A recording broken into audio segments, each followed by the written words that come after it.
so far we briefly talk about, I know this time is very condensed and it's very packed, but just to give you, just to give everyone an idea what so far have been collected. I know all of you are familiar with, T1 to T4 that's being collected. And then for T5 and T6, we add a new, just hold 1 second. So at a T5, this is a new element, early life exposures, including childhood trauma, parental bonding index, and we also collect the biological samples. So we collect different kinds, straight head, so buccal swab, and then the whole blood and the saliva. And all those biological samples actually, after being processed, that become a genetic data, epigenetic data. In particular, that's DNA methylation data. And we also, at the same time, the effort was made to connect with EHR, electronic health records, and literally took us 4-5 years to get all the access of the data. We just received this, this summer, and we applied, I think, in 2017. So 4 years to get all those linkable data. And then T6 merely, for T6 is a little bit different because the T6 only focus on the intergenerational transmission. So all the parents, all the participants in the current cohort up to T5, if they have a biological spring, if the biological spring stay with them in the Pierce data collection from 2007, then they will be eligible for T6 data collection. So through all those efforts, what we're trying to do is build this kind of platform and having the data from population surveys that you're familiar, and also having the lab results coming from the biological sample data collection and link with EHR, and trying to really develop or deliver the questions, the answers for the questions coming from different stages that covering etiological studies, like when we examine different potential mechanisms and trying to think about the treatment options, like compare different cluster profiles of people using different kind of medications, and then also plot a different trajectory of prognostic studies, and then compare different health services, and especially from Dr. Flores' work, and then come up with the solutions or suggestions for prevention and promotion. What we're going to do actually is using this what's so-called biopsychosocial model. So think about the connectedness from mind and body and environment, and trying to provide answers for the challenges and questions that we encountered in the research field. And the first person I want to introduce is Dr. Zhang Kehong. He really wanted to be here, but just because of his personal reason, he had to cancel today's presentation. So I just quickly summarize what he has done so far. So maybe not the whole picture, but give you some a glimpse of his work in this field. His particular interest is in area of quality of life and trying to understand the happiness, life satisfaction, and the quality of life, and how that connected to each other. As we all know, we think health is on continuum. So to the right hand, that's optimal stage of wealth, and then to the left hand, that's unpleasant results. And what Zhang wants to learn is what factors or what other potential determinants related to quality of life. And we know life satisfaction is the most empirically valid construct through which individuals subjectively reports the needs and desires and being successfully fulfilled. And this is also being seen as the best indicator of individual perceived life quality. And this is a well-used procedure or measure to quantify, get to some reflection in terms how satisfied the people are. And then Jean actually did several studies based on the data from ZEPSOM, and sometimes using cross-sectional data, sometimes based on the longitudinal data. And the theoretical model is, all those etiological determinants contribute to the status of life, quality of life, and in particular, that's life satisfaction. So he actually considered social demographic variable, all the stressors, coping strategies, accommodation, neighborhood, and self-perception, mental health status, family history, economic factors, and social support, social stigma.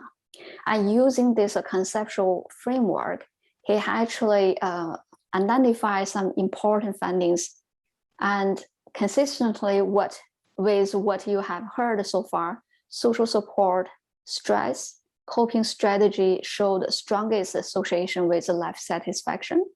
And neighborhood characteristics also had additional influence on quality of life beyond the individual and social variables.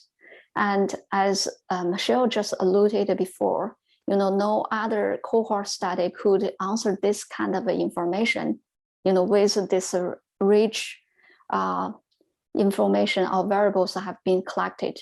And in terms of implications for general populations, this is actually a multi-sectoral approach. And for school programs, definitely encourage how to cope the stress for the teenagers, adolescents, and also, or even the elementary school.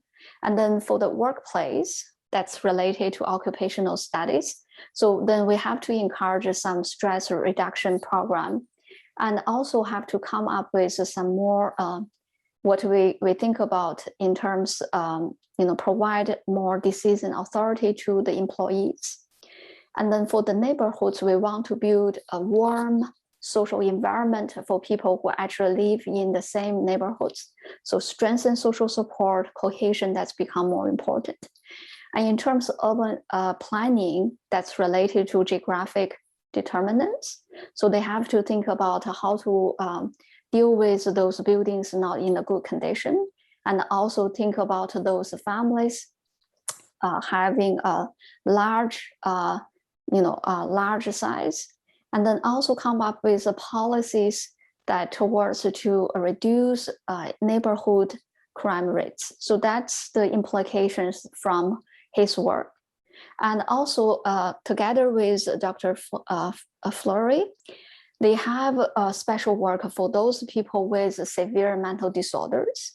And what they suggested is they should come up with programs or interventions that could promote reliable and supportive social networks, and trying to strengthen social integration and the feelings of a personal safety. That's become more important when we think about the quality of life among those people who already suffer with some severe mental disorders.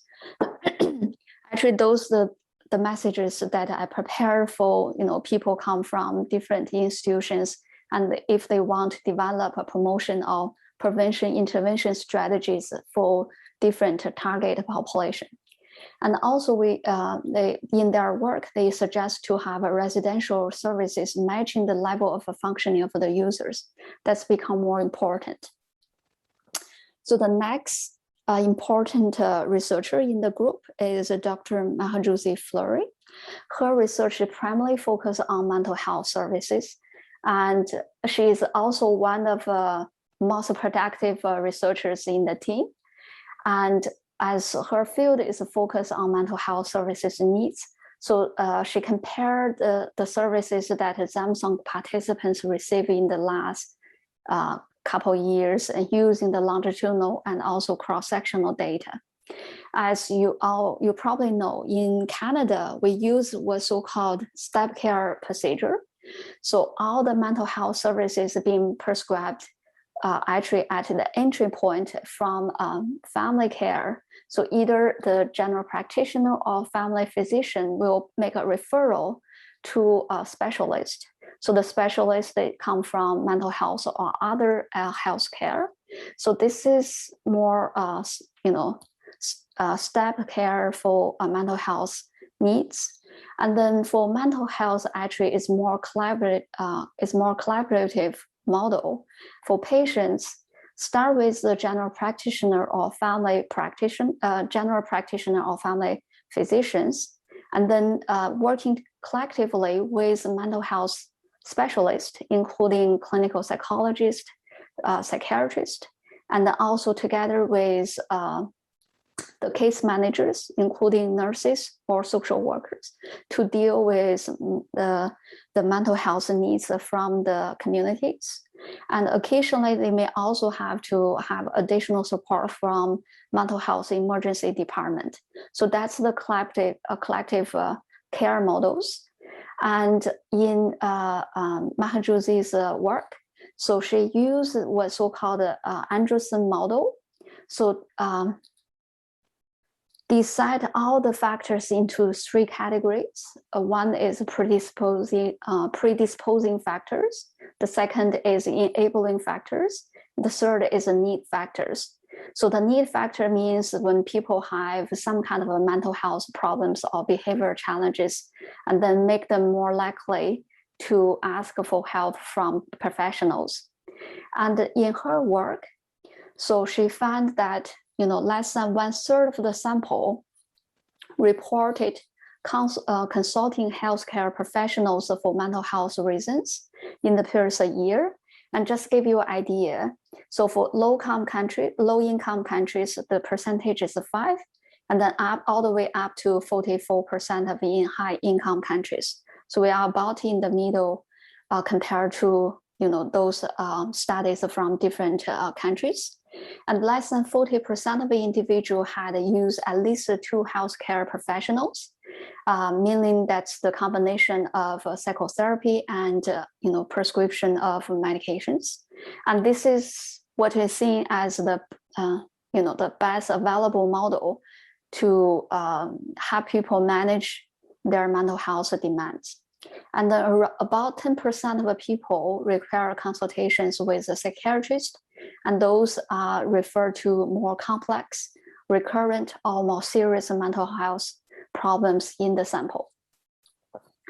And in terms of mental health utilization, the presence of a diagnosis of mental disorders was associated with the likelihood of consulting a great number of healthcare professionals and 2 clinical needs. One is a PTSD, one is a suicidal ideation, were associated with mental health services utilization.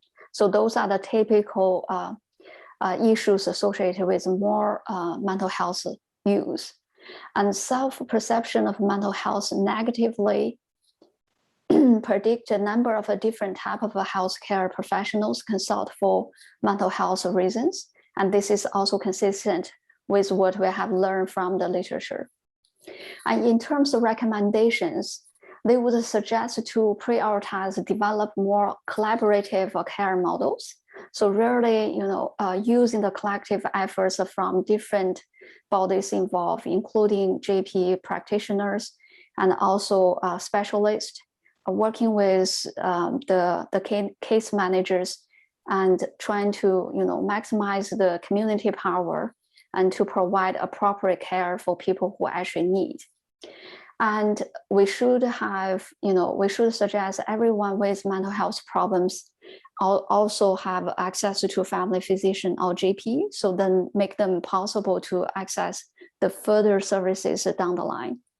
And then further extension of employment assistance programs that will help them to maintain their better mental health, which is also consistent with Michelle's work. Employment will have better protection for their mental health. And the information on helpline services and crisis centers should make it more widely available. So mental literacy is important, as we have some relatively large percentage of people express some suicidal ideation compared to other population cohorts. And then the next researcher from the group is Ian Caston. So he does work around the neighborhood environment. And he's the researcher present all this geographic randomization and trying to come up with the cohort. And his team is particularly interested in neighborhood collective accuracy. So this is a term that they use to indicate or define consolidation of neighborhood social cohesion or informal social control. And this is a critical for health, as we know, is at a more macro level of impact for our health. And the two factors, one is a social control, one is collective actions that determine what kind of impact from neighborhood collective accuracy on our health. And in the recent his publications, so they are interested in gentrification. So this is inner city migration. So for those higher socioeconomic status individuals move to neighborhoods with relatively lower socioeconomic status. And if you reflect on our sampling population, so the South West Montreal used to have a lot of low-income families. And then over the years, actually in the past 3-4 decades, we already observe gentrification in our sampling population, right? And what they found that was very interesting. So gentrification was positively associated with a perceived collective efficacy. And that's also a determinant for health. And what also found was not all the residents from the gentrifying neighborhoods will benefit from gentrification. Of course not, because when the high socioeconomic status people move into the low socioeconomic neighborhood, then they will make changes, and those changes will influence on the housing, influence on the rental property, influence on the working opportunities as well. And the perception of neighborhood collective efficacy for many residents in the sample had financial resources to resist the displacement. And it's not very consistent with their original hypothesis that gentrification was not associated with self-perceived mental health or physical health, but only associated with life satisfaction. And the next researcher that I want to introduce is Dr. Anne Crocker. Her field is focused on violence, crime victimization. She's a particular focus on aggression, impulsivity. And impulsivity is a multidimensional construct, consists of behavioral, cognitive, physiological components. And so all of those measures emphasize on low pre-meditation and inhibitory control.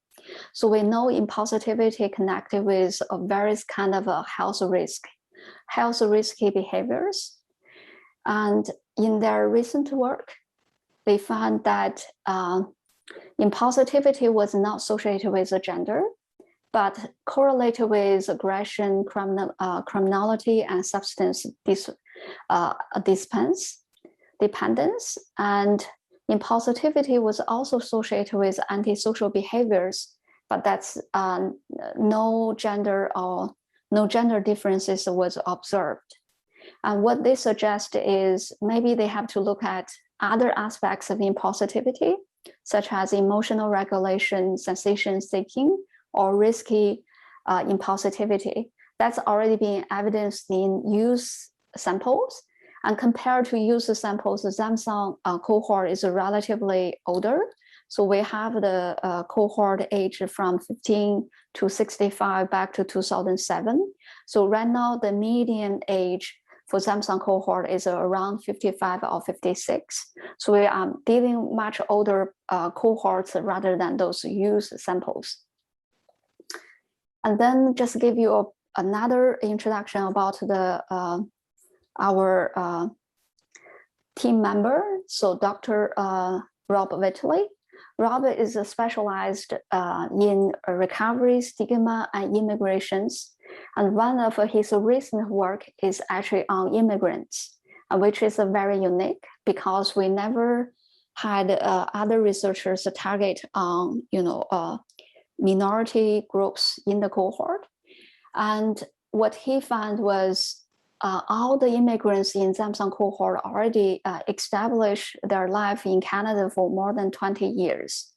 And immigrants already had very, we know we have a healthy immigrants effect, but then surprisingly, in our cohort, all the immigrants had significantly lower rates of a high psychological distress, alcohol dependence, depression, and various other, and also others mental health challenges. And I didn't expect the healthy migration or immigration effect could last so long. And his work actually demonstrate, those protective effect could, sustain over than 20 years. And immigrants also had a significantly higher scores of mental well-being and the satisfaction with their lives, and both including social and personal relationships. And those could be protective factors for, against their mental health problems. And especially two groups, Asian and African immigrants, had a particularly lower rates of utilization of mental health, but higher rates of life satisfaction. So that's not very consistent with other findings in other parts of the Canada. And now I'm just take the last part of the presentation, talk about my particular interest. So my work primarily focus on two streams. One is around lifetime stress in mental outcomes. And the second part is, towards mental health promotion, mental disorder prevention. So we tend to ask two overarching questions. The first one is, how do stressful life experiences impact on emotional well-being? And how can we intervene or prevent the negative consequences of all those adverse stressful life experiences? And to address those questions, we rely on the access to both psychosocial determinants and also biological factors, including consider the genetic makeup and also the interactions between our genetic makeup and social and psychological environmental exposures. So if I could use some simplified version to think about all the work that so far we have done with ZEPSOM, also with other large cohorts. So we're trying to think about all the important psychosocial factors such as coping, stressors, social support, socioeconomic status, trauma, and gender, and how that interact with the biological factors, primarily focus on sex, our DNA makeup, and also the interaction between the DNA and also those psychosocial factors. And we believe altogether they determine, different health outcomes. And this is the way how we, this is our conceptual framework in the sense that think about biopsychosocial determinants for different mental health outcomes. So quickly go over stress, the importance of the stress. Chronic stress plays an important role in the development of mental disorders. And those traumatic events occurred during the early life, and as well as adulthood, have a detrimental effect on our mental health. And there are many different ways to think about or appreciate how stress could influence our mental disorders or different mental health outcomes. Bruce McEwen proposed this fancy model to think about, a complex interactions between the stress and our internal reaction to stress, and then link with different health outcomes. So through this allostatic load, of course, this is a dynamic talk or dialogue between our resources from psychosocial environment. We cover the employment, we cover school importance, we also covered neighborhoods, and also our internal resilience, such as a epigenetic makeup. And then through all the serious body and brain changes, and then that will lead to different health outcomes. And my lab has contributed to the field in terms of quantify the size of the maltreatment in psychopathology. So that's earlier Muzi's work. We also talk about, the different interactions from different exposures of maltreatment with different gender and sex, and determine different health outcomes. And that actually provide a meaningful implications for both clinical and public implications. If we think about those people already exposed to maltreatment, and depends on the type of maltreatment, it depends on their gender and sex, we could come up with more tailored approaches and to have people better deal with their negative consequences later on. And Dr. Kessler kind of proposed this dual model to think about when people exposed to those traumatic events, in particular maltreatment, people actually have a different trajectory. For those resilient people, they will be always resilient, no matter what kind of stressors or later on, what kind of stressful events they expose. But for those vulnerable population, which is by and large occupy 90% of the total population, depends what kind of environmental factors they expose.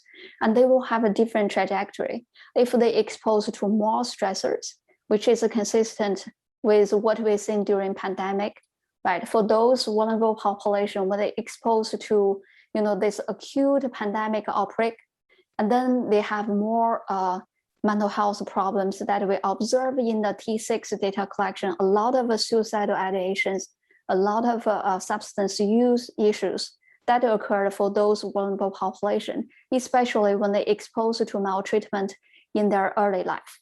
So this dual model help us to understand, there are actually a complex interactions between our internal body and also psychosocial environmental factors.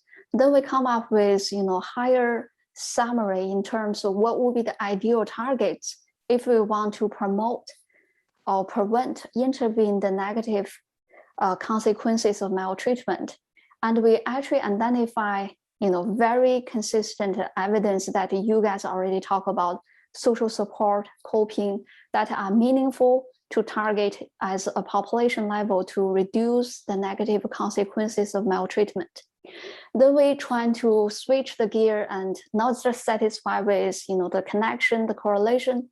We really want to know how things happen, as Muzi alluded earlier, that whether people should have better social support, or they should strengthen their coping strategies and towards more problem solving, or towards more supportive environment. We really want to compare which will be more sophisticated or effective approach, and to help people better deal with their all kinds of stressors and change their trajectory in the ends of psychopathology. So this is all the efforts that we have tried in the past. We're also trying to target on different psychosocial attributes, and then think about all the different psychosocial factors may have a different role, such as a social economic status that measured by income level, and also think about parental social economic status, how that link with mental health outcomes. So we have all those attempts and trying to specify individual psychosocial factor in the processes from all those stressors come to later on subsequent mental disorders. And we're also combined with a lot of newer approaches and trying to better profile people come with mental disorders, and think about people actually have different clinical presentations in terms of symptoms, and using those psychosocial variables to calibrate our prediction and then link with the potential genetic findings. So that's the efforts that recently we have delivered. Through all those efforts, what we want to do is, really look into this black box, and then trying to come up with a better solution in terms of risk of profiling, better, categorize people into with or without disease, or with a different level of a risk of having psychopathology. And those could be the targets, whether we think of pharmaceutical clinical trials or more generalized for interventions. And all those efforts actually come back to the personalized management, better manage their positive mental health, subjective well-being, reduce their likelihood of having mental disorders. So through those exercises, we really want to deliver, the information to the communities and to the populations that we are based at. So through all those exercises so far we already have conducted, so to convince chronic stress is important. And then after listening, Eva's talk and also Michelle's group's talk, I'm thinking maybe there are other approaches that we can do better, categorize the stress at the different levels and thinking more comprehensive list of variables at individual, family, and neighborhood, and make it more tailored to the individuals that we have. And we do have the resources to deliver that kind of approach. Also, I think in the end, the more in-depth understanding of how early life stress and later on stress, and also together with RDA, will influence the accuracy in terms of prediction our mental health outcomes later on. And also, clearly, there's a strong connection between our research and the clinical practice benefits, and just how to convey that message and make the actual change at a clinical level, at a population level. I think that's a new challenge. It's not new, but like still a challenge that we have to tackle in the upcoming years while we're doing the study with ZEPSOM. I think so far we cover all the different components, and just to give you a quick idea. So when we prepare grants applications, we roughly quantify the number of publications that coming from ZEPSOM. So far we have over 100 publications that including presentations and also the peer review articles. And we have a lot of important pieces available. I don't know which will be a shortcut to get all the publications, but certainly our group will work towards to update all the information that based on ZEPSOM. So we may send out an email to contact, from all the researchers and to update a publication list. So make it available on ZEPSOM website. And so we talk about, what we have done so far, what, currently ongoing.